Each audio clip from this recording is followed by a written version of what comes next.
नमस्कार, मी आरती तुम्हा सर्वांचं मनापासून स्वागत करते।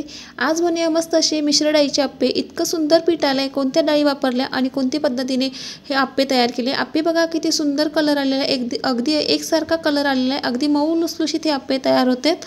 आणि त्यासोबत मस्त अशी ओल्या नारळाची सुद्धा चटणी बनवणार आहे। आप्पे बघा किती मऊ लुसलुशीत तयार होतात। व्हिडिओ आवडल्यास लाईक शेअर सबस्क्राईब नक्की करा आणि कमेंट करून सांगायला विसरू नका रेसिपी तुम्हाला कशी वाटली। आणि व्हिडिओ कुठेही स्किप न करता संपूर्ण बघा। चला तर आपण लगेच रेसिपीला सुरुवात करूया। इथे मी एक ताट घेतलं, त्यामध्ये इथे मी तांदूळ घेतला, हा मी जाडा तांदूळ वापरलेला आहे। आता इथे 3 वाट्या मोजून मी इथे तांदूळ घेतलेले आहे। तुमच्याकडे जो तांदूळ असेल तो तुम्ही वापरू शकता। आता इथे 1 वाटी मी चणा डाळ घेतलेली आहे, म्हणजेच हरभरा डाळ घेतलेली आहे। अर्धा वाटी इथे मूग डाळ घ्यायची आहे। हे प्रमाण अगदी परफेक्ट आहे, हेच प्रमाण तुम्ही वापरू शकता। नंतर इथे 1 वाटी इथे मी उडीद डाळ घेतलेली आहे, जेणेकरून पीठ फर्मेंट होण्यासाठी मदत होते। उडदाच्या डाळीने अगदी परफेक्ट आपले आप्पे तयार होतात छान। नंतर इथे 1 वाटी पोहे घेतलेले आहे, आपण जे नेहमी कांदे पोहे बनवतो तेच पोहे वापरलेले आहे। 1 वाटी हे पोहे घ्यायचे, पोहे सुद्धा यामध्ये ॲड करायचे। नंतर 1 चमचा अगदी एकच चमचा मस्त अशी मेथी घालायची, जेणेकरून चव अगदी अप्रतिम येते। हे सर्व मिश्रण मिक्स करून घ्यायचं आहे। डाळ आणि तांदूळ संपूर्ण एकदा मिक्स करून घ्यायचं आहे। आता हे परफेक्ट प्रमाण आहे, तुम्ही याच पद्धतीने बनवू शकता। अगदी डाळीचं प्रमाण वापरले जेणेकरून अगदी पौष्टिक नाश्ता असा तयार होतो। तुम्ही पण अगदी याच पद्धतीने बनवू शकता। अगदी परफेक्ट आपले आप्पे तयार होतात आणि मस्त पीठ फुलून येतं।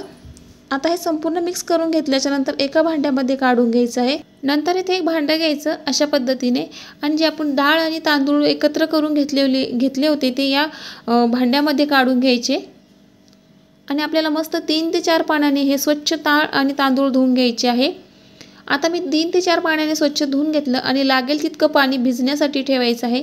5 ते 6 तास आपल्याला हे मस्त मिश्रण डाळीचं भिजवून घ्यायचं आहे। सध्या थंडी आहे, पण अजिबात गरम पाण्याचा वापर केलेला नाही।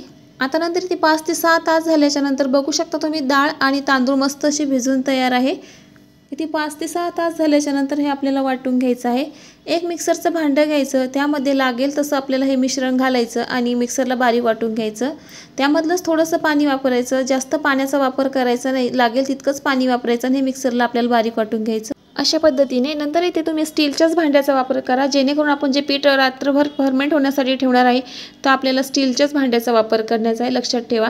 नंतर इथे हे सगळं मिश्रण आपल्याला यामध्ये काढून घ्यायचं आहे मिक्सरच्या भांड्यामधलं। आता संपूर्ण मी इथे डाळ आणि तांदूळ वाटून घेतलेले आहे, अशा पद्धतीने मस्त असे बारीक वाटून घ्यायचं आहे। आता मी संपूर्ण डाळ आणि तांदूळ वाटून घेतलेले आहे आणि एक चमच्याच्या साहाय्याने संपूर्ण आता परत एकदा मिक्स करून घ्यायचं, जेणेकरून डाळ तांदूळ संपूर्ण एकदा परत मिक्स करून घ्यायचं, पीठ थोडंसं फिरवून घ्यायचं अशा पद्धतीने। आता हे पीठ एकाच दिशेने चांगलं फेटून घ्यायचं आहे अशा पद्धतीने। आता नंतर आपल्याला हे पीठ फर्मेंट होण्यासाठी ठेवायचं आहे।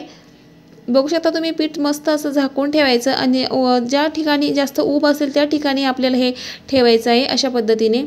आता दुसऱ्या दिवशी बघू शकता तुम्ही सकाळी किती सुंदर पीठ आलेलं आहे, बघू शकता किती जाळी आलेलं आहे पिठांना, अगदी जो गच्च भरलेला आहे, जे आपण स्टीलचं भांडं वापरलेलं आहे ते बघू शकता। पीठ बघा किती सुंदर अगदी जाळीदार आलेलं आहे, अजिबात कुठे पीठ बसलं नाही।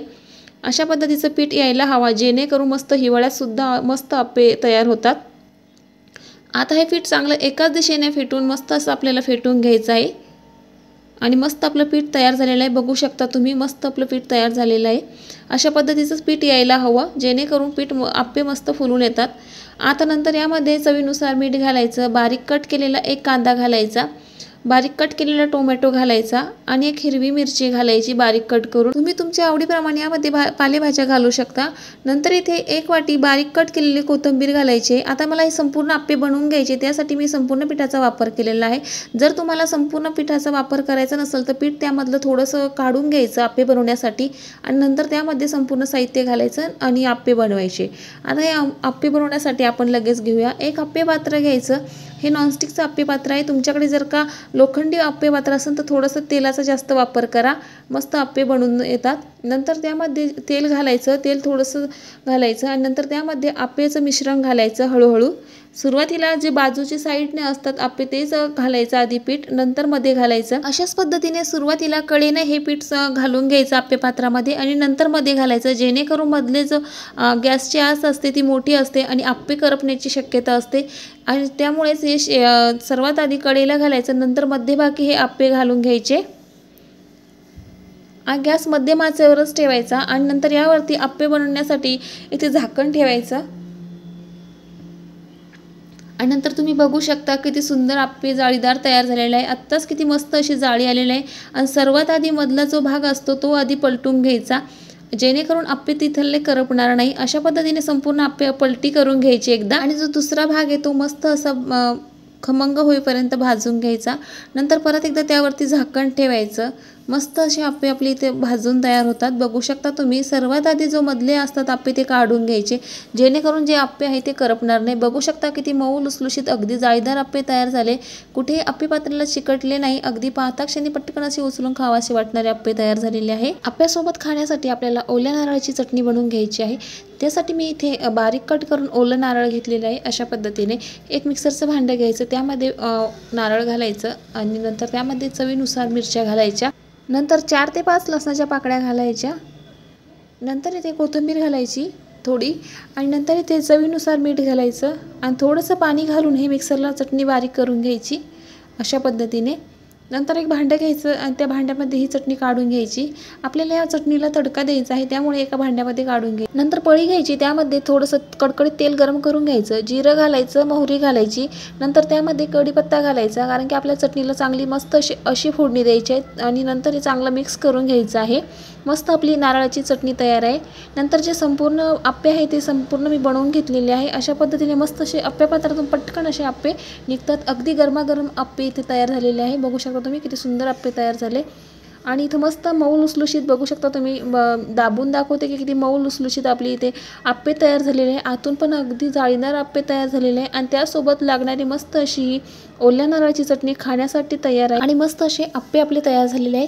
रेसिपी तुम्हाला कशी वाटली कमेंट करून सांगायला विसरू नका। व्हिडिओ आवडल्यास लाईक शेअर सबस्क्राईब नक्की करा आणि हा व्हिडिओ जास्तीत जास्त शेअर करा। तोपर्यंत मस्त खा आणि स्वस्त रहा।